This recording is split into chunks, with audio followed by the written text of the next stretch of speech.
I'm Michael Knorr with Architecture Minute. You probably know Mies van der Rohe as a master of the glass and steel skyscraper, but there's another project, the Farnsworth House, that by itself would have sealed his reputation as the best of the international style architects. This episode takes a look at the iconic Farnsworth House by Mies van der Rohe.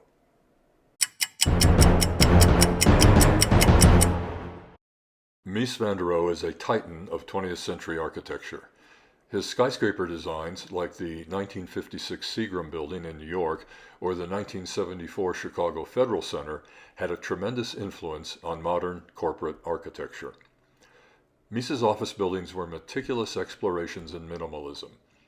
However, they were easily mimicked by lesser architects with smaller budgets.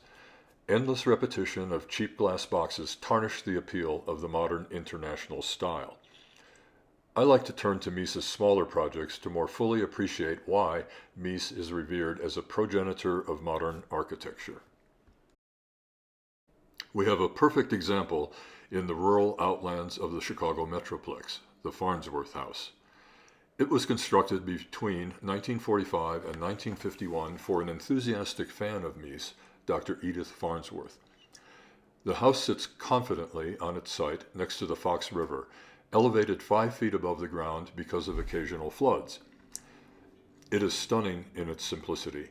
A glass and steel pavilion, defiantly transparent with a stark white frame that makes no attempt to blend into its natural setting. Here we see clearly evidence of the schism between two primary schools of modern architecture: the international style championed by Mies versus the organic architecture of Frank Lloyd Wright. Many people are uncomfortable with, and sometimes hostile to, this kind of architecture. It's too cold, it's too exposed, it's too plain. I understand this, but the best way to approach the Farnsworth House is to ignore the obvious fact that it is not your grandmother's cozy cottage.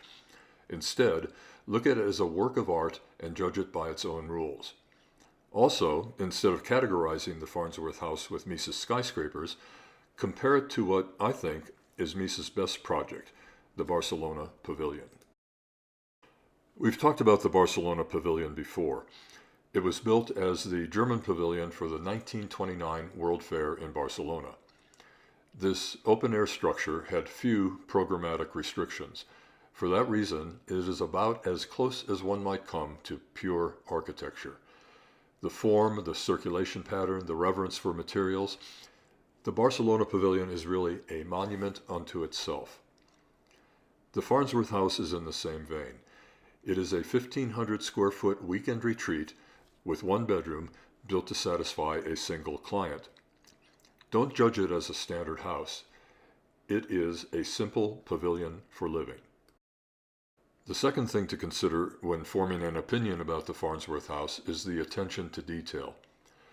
Mies famously said, "God is in the details."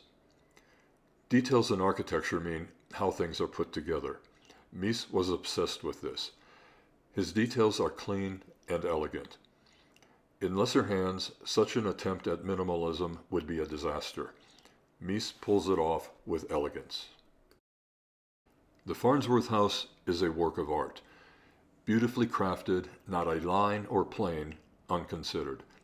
This is a product of the late 1940s, when the common conception of what a house should look like was this.